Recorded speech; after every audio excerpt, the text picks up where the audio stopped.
La mística es una experiencia. Muy bien, seguimos acá en Mística, Pan y Vino. Mirá qué lindo plano. Venite más acá, venite más acá. Ahí. Eso. Ahí está. Mesa ampliada en Mística, Pan y Vino. Estamos aquí con el padre Luis y con Brichan. Venimos a charlar, vamos a filosofar un poco también, ¿no? A eso venimos. Referentes de la mística local. Referente de la mística local, sobre todo el padre Luis, que es un gran referente de la mística local. Nombrado por todos lados. Hoy justo hablé con una señora, le conté que venía, que es una señora de... no me voy a acordar ahora cómo se llama, la agrupación de la tercera edad, de la parroquia, no me voy a acordar ahora, que viene a imprimir unas cosas al kiosco donde yo trabajo. Y me dice, sí, pues le contaba, que hicimos la entrevista con los chicos de consumos problemáticos, de recuperados de adicciones, entonces le estaba contando eso. Bueno, me contaba del gran trabajo que se hace ahí, ¿no? ¿Cómo es trabajar en territorio, ¿no? Como la religión, pero trabajar en territorio, porque uno siempre, de toda la vida, yo que me crié, no en una casa católica, pero con intenciones católicas, como el párroco como allá arriba, ¿viste? Como en una especie de altar alejado de la sociedad. Y yo creo que si podemos decir la gestión tuya adelante lo dijiste hace un rato, de la Merced. ¿La parroquia de la Merced cómo fue? La parroquia de la Merced no es la catedral. No es la catedral, sino que es la parroquia de la Merced es la catedral, pero luego hay 6 comunidades más, desde el Loteo Silva, ¿viste? Claro. Pasando por el IPPB. Más cerca. Un poquito más cerca. Desde el Loteo Silva, pasando por el IPPB, el barrio América, barrio Fátima, Belgrano. ¿Y eso viene de cuando el vos...? centro, todo. No, eso viene ya de antes. Viene de hace tiempo pero que es interesante, viste, el hecho de ir dejando que luego cada comunidad vaya teniendo su propia impronta, viste. Claro. Y esto que te han dicho hoy de los adultos mayores, yo lo que doy es rienda suelta para que también cada comunidad vayan surgiendo caminos nuevos. Claro. Yo insisto mucho en este tema, ¿no?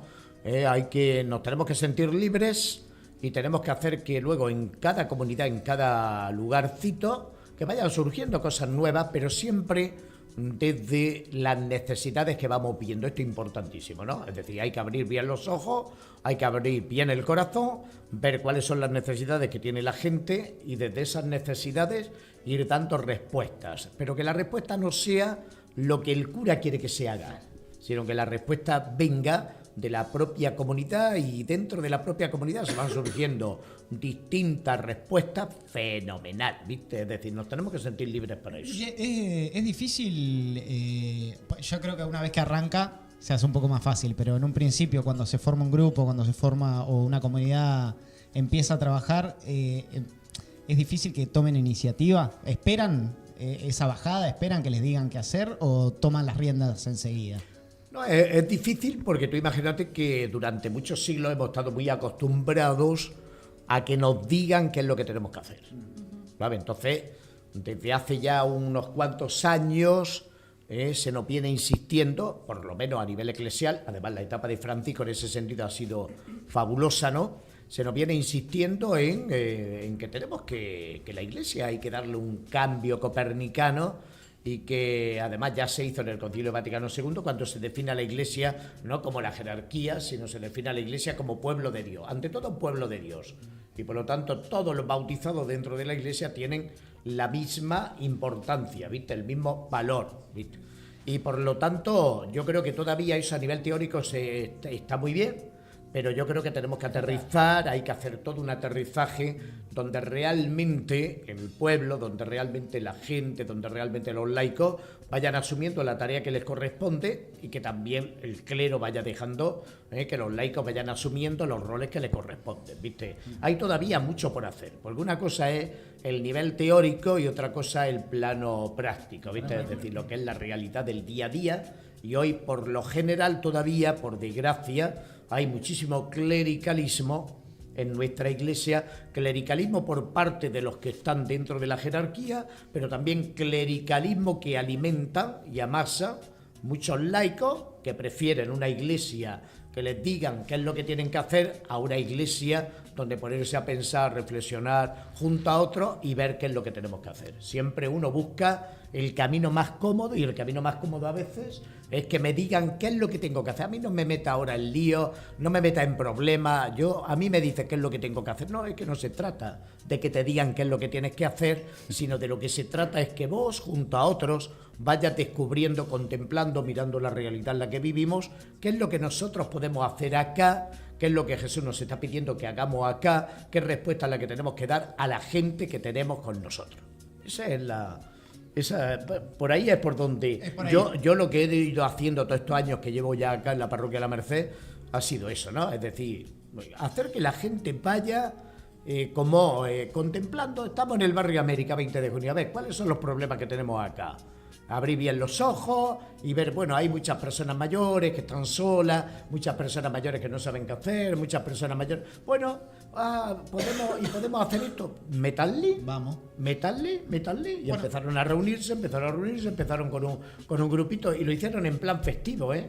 Es decir, los encuentros que tienen la tercera edad no es encuentros de esto en plan de reuniones, ¿viste? No. Ahí empezó siendo un encuentro festivo por reunirse para celebrar, reunirse para festejar, reunirse para pasarlo bien, y empezaron con un grupito de personas y hoy en día, cuando llega mañana sábado, tienen el encuentro, siempre los primeros sábados de cada mes, se juntan. Se autoconvoca y es impresionante la cantidad de gente que participa, ¿viste?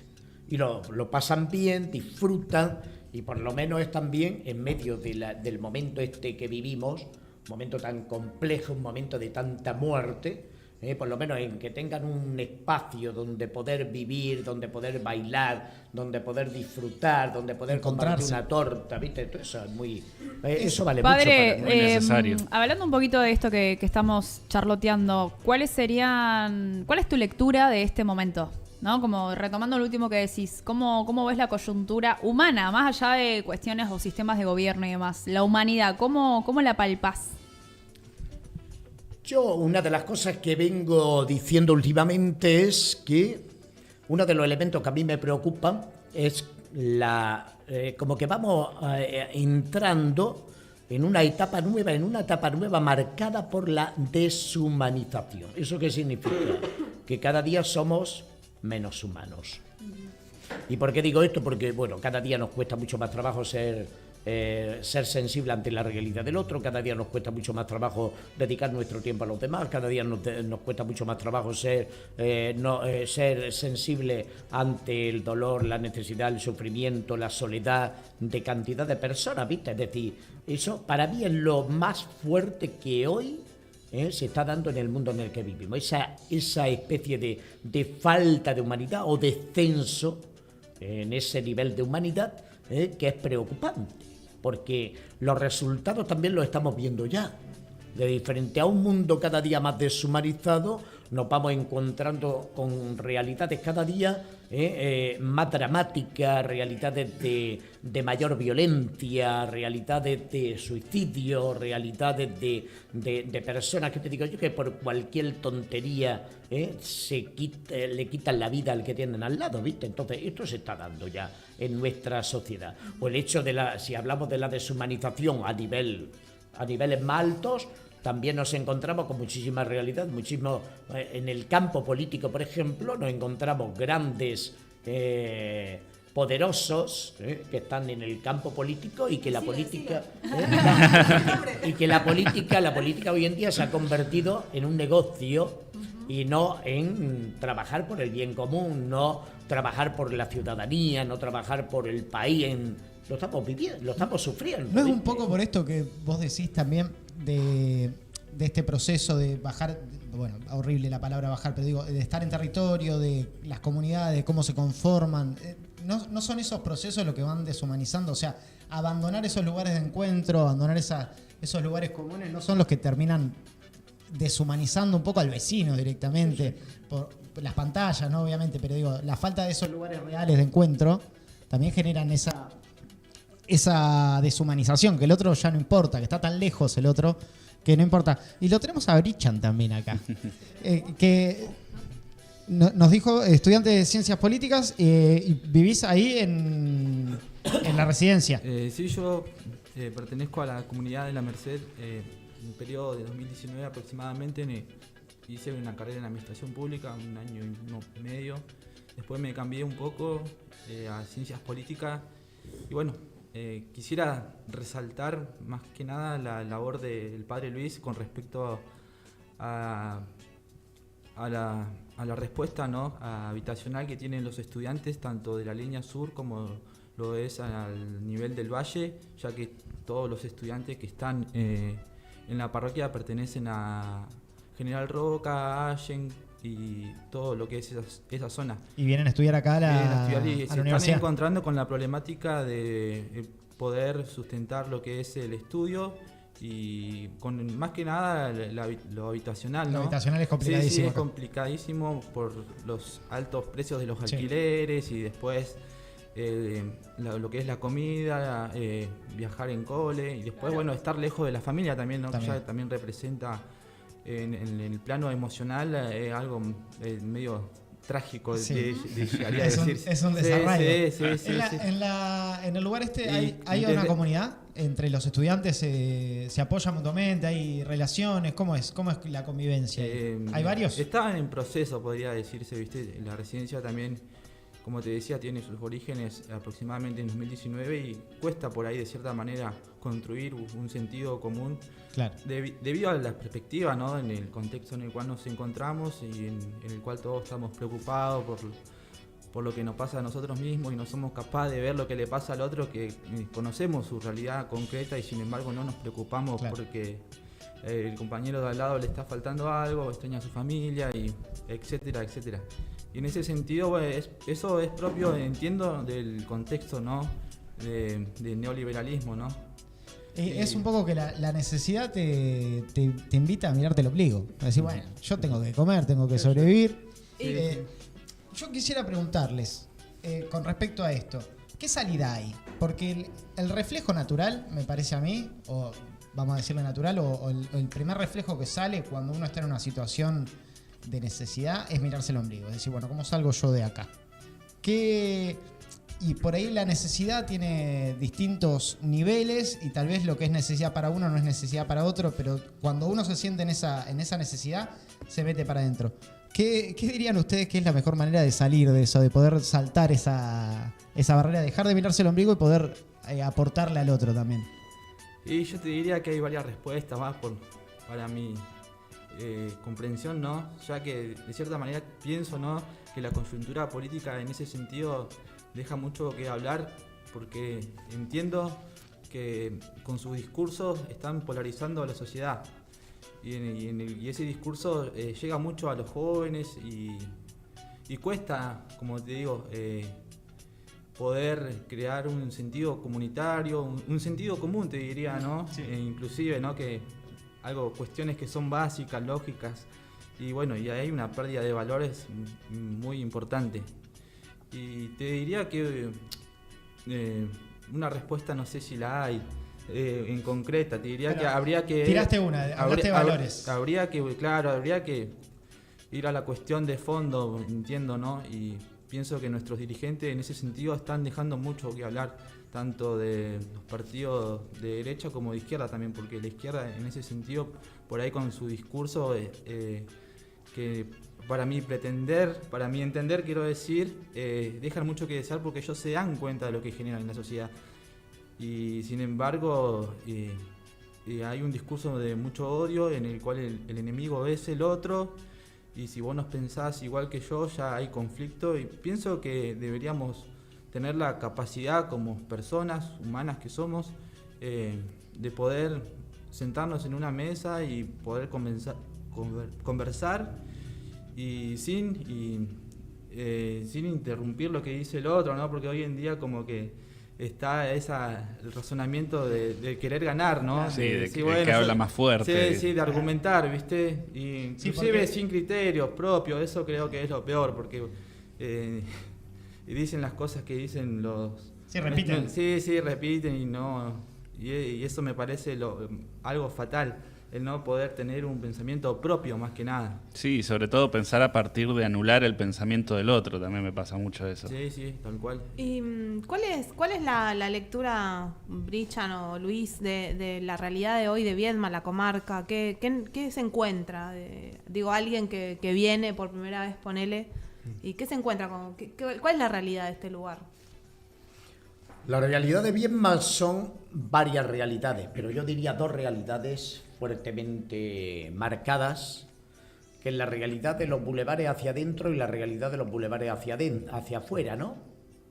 Entonces, de los bulevares hacia adentro, viste, el nivel de vida es, diríamos, más llevadero, pero luego tenemos de los bulevares hacia afuera donde encontramos realidades bastante significativas, realidades de mucho sufrimiento, de mucha necesidad y también de mucha violencia, ¿no? Es decir, luego también toda la cuestión, si metemos el ingrediente de consumo y un consumo que va creciendo por día, por momentos, es uno de los grandes problemas que se están planteando no solamente acá, sino en muchísimos lugares del mundo y especialmente en nuestra Argentina el incremento del consumo de sustancia ha crecido una barbaridad en este último tiempo, también como consecuencia de la angustia instalada en mucha gente, especialmente muchos jóvenes, sea de la clase social que sea, están apareciendo muchísimos jóvenes con problemas de angustia, de depresiones severas, depresiones bastante grandes, y todo porque, ¿viste? Es decir, la situación no es una situación que te abre puertas, te llama a la esperanza, sino que al contrario, la misma situación que estamos viviendo, una situación que te invita a tirar la toalla, que te invita a bajar los brazos y decir, bueno, aquí está todo terminado. Y no es así, ¿viste? Es decir, hay cantidad de posibilidades, lo que no tenemos que dejarnos es atrapar por el miedo, por ese miedo que han instalado hoy en día. Yo hoy decía, porque hoy se cumplen 49 años de la masacre de los palotinos. Y los palotinos están muy unidos también a la historia nuestra de acá, de Viedma, ¿no? Concretamente acá hubo un cura palotino, ahí en San Javier, en Guardiamitre, Roberto, que era uno por los que iban, los que querían matar, ¿viste? Lo que pasa es que en ese momento no estaba en la casa. Acá hubo también, cuando yo llegué a Viedma, había un enfermero que era Kelly, de apellido, y que al tío lo mataron en la masacre de los palotinos. Y luego también Jorge Kelly, que trabajaba en el obispado de acá de Viedma, que Saine se vino cuando es Saine, y a Jorge Kelly, que era seminarista en ese momento, intentaron también asesinarlo. Lo que pasa es que esa noche no volvió al lugar donde estaban, en la iglesia de los palotinos. Como no volvió Jorge, pues se salvó. Pero también, es decir, si hubiese ido con lo otro, también lo hubiesen matado, ¿no? Y yo decía, bueno, un año más recordando y repudiando la matanza de San Patricio, nunca más. Pero decía, y esto es lo importante, es decir, no es solamente, yo creo que nosotros tenemos que recordar, pero recordar significa también ver los síntomas de hoy, ¿no? Yo decía, y lo triste es que pareciera que aquellos tiempos de a poco van regresando a escena, con persecuciones y detenciones raras, sin sentido y con una intención claramente ideológica. Esto está pasando hoy en día en nuestro país. Así es. Nuestra democracia necesita tener buena salud y una de las características es la libertad. Pero no cualquier libertad, porque hoy se habla mucho de libertad, ¿viste? Pero tenemos que especificar que no cualquier libertad. No la libertad que se construye desde las fuerzas del cielo, una expresión vaga, poco clara y sin referencia directa a unos valores, principios que marquen el camino. Habla las fuerzas del cielo, pero ya está, ¿no? También yo decía no a la libertad, que valga la redundancia, quite libertades, derechos, salud, educación, cultura, hermandad, patria, encuentro, etc. No a la libertad que exprima en nombre de la libertad las vidas y bienes de los más vulnerables. No la libertad que pone el acento en lo económico y se olvida de las personas. No la libertad que de a poco va generando una ola de miedo, impidiendo que la palabra fluya con toda su musicalidad, ¿no? No la libertad que intenta amordazar al diferente, al que piensa distinto, etcétera. no la libertad de la entrega de territorio, bienes y futuro. Eso es un poco como aterrizando, porque si nos quedamos solamente, bueno, hace 49 años, la muerte de los palotinos, tal, no. Hay que ver que eso que ocurrió hace 49 años, tenemos que abrir los ojos, y si no abrimos los ojos, vamos entrando en una dinámica, no digo igual, porque son tiempos distintos, pero sí con características similares. Y entonces hay que estar con los ojos muy abiertos, haciendo permanentemente análisis de la realidad, para no volver a situaciones ya superadas. Además que nuestra democracia se lo merece. Hay tantos jóvenes hoy en nuestro país que se merecen otra Argentina, tantas personas en nuestro país que se merecen una Argentina democrática, con libertad, pero libertad de la auténtica. ¿Qué podemos...? Me quedé pensando en esto de retomar un hecho histórico, una cuestión que pasó hace muchos años para poder entender el presente. ¿Qué podemos...? Me voy al cristianismo. ¿Lo cambió? Sí. Me voy al cristianismo. ¿Qué podemos entender hoy a través de la historia de Cristo? A través de esa experiencia expresada en las escrituras, o bueno, más allá de la escritura, porque está lleno de apócrifos que también son súper ricos, pero ¿qué podemos extraer como para poder zafar un poco de esta picadora de carne? Yo lo vengo diciendo últimamente, vengo hablando últimamente, por ejemplo, para mí, la fe, que a lo mejor en algunos momentos, viste, veíamos, incluso decíamos, no, yo me movía en muchos ambientes, ¿no? Y entonces la fe para muchos, no, pero eso ya no es anacrónico, eso ya tal. Yo hoy, por ejemplo, a nivel, tal y como está la situación, a nivel mundial, en nuestro país, en nuestra realidad concreta, para mí la fe es la fe, no la fe donde yo busco mi caminito, viste, la respuesta para mí, para yo estar bien, no. Salvación personal y chao. La fe, pedacito de cielo. La fe tal y como brota de la experiencia cristiana, viste, esa fe comunitaria, esa fe que realmente se va enriqueciendo en el seno de una pequeña comunidad, esa fe revolucionaria hoy en día. Porque la fe es la que me lleva, es decir, cuando mi fe es una fe que se va fortaleciendo en comunidad, que se va enriqueciendo en comunidad, una fe que me pone en contacto con la realidad, esa fe me lleva a vivir con esperanza.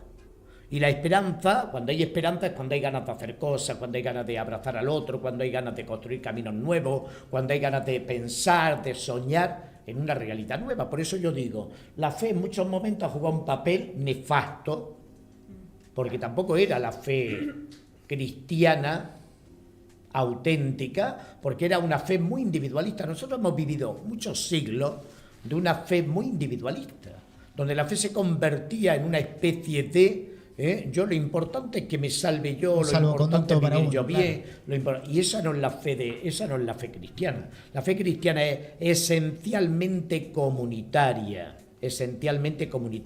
Y hoy lo que necesitamos en nuestra sociedad es ese ingrediente de lo comunitario, ese ingrediente de lo solidario, ese ingrediente de ser conscientes de que hay personas a nuestro alrededor y personas con las que podemos crecer, personas con las que podemos construir algo diferente, algo distinto, algo nuevo, y algo que nos llene el corazón. Yo celebro mucho el reavive de la doctrina social de la Iglesia. Sí, totalmente. Creo que Francisco tiene mucho que ver con eso, pero es renovador, es refrescante, te diría. Sí. Es muy refrescante. Uh-huh. Poder hablar con un cura y no tener que estar viendo a ver qué sé yo, sino que decir, bueno, sí, ¿viste? Bueno, nos vamos a tener que ir cortándolo porque estamos a quedar sin tiempo. Quiero decir un montón de saludos y de cosas lindas. Yo no alcanzo a leer acá, Ludo, si querés leer un par. Para Luis. Qué importante el trabajo del padre Luis en la comarca. Que Mesasa, un grande el padre Luis. Yo les quiero hacer la pregunta que le hacemos a todos los invitados y creo que nunca mejor preguntada. ¿Qué es la mística? Primero para vos, ¿qué es la mística para vos? ¿Podrías decirlo? No, pienso que es algo muy maniable la mística, ¿viste? Así como, por ejemplo, yo, tengo una idea también de lo que piensa Luis, que es un poco contraria, ¿no? Pienso que en ese sentido en la sociedad hay mucha fe. Por ejemplo, las fuerzas del cielo, que es el eslogan de Milei, hay que ver en qué términos se utiliza, ¿no? Y esa se ve plasmada más específicamente en lo que es en los evangélicos, ¿viste? Pero bueno, por eso pienso que en ese sentido la fe puede ser muy manipulable. Y hoy en día siento que estamos atravesando ese periodo y en el cual, por ejemplo, los dirigentes políticos, por ejemplo, han podido captar eso en la sociedad, y por eso estaría bueno poder revertir esa situación en la cual, por ejemplo, se pueda acceder a la fe con los principios en los cuales mencionaba Luis, ¿no? Y bueno, después... Es decir, la mística es muy maleable. Sí. Mientras sea habitada, es posible que alguien tome la mística y la use para sus fines. Sí, Hay que volver a habitarla entonces a la mística. Sí, habría que volver. Acá estamos Sí, en Mística al Parivino, habitando la mística. ¿Para vos? Y para mí la mística es elevar la mirada hacia arriba. Y cuando digo hacia arriba, mucho cuidado, ¿eh? Porque nosotros los cristianos siempre hablamos del cielo, el cielo, el cielo, el cielo, el cielo. Pero yo me acuerdo cuando yo era chico, siempre me enseñaron, Dios está en todas partes. Claro. Yo me acuerdo a mi madre que Pero me atiende decía... en Buenos Aires. Mi madre me decía, Dios está en todas partes. Entonces, pero nosotros nos empeñamos en llevarlo al cielo, ¿no? Y me quedo con la frase de mi madre, ¿no?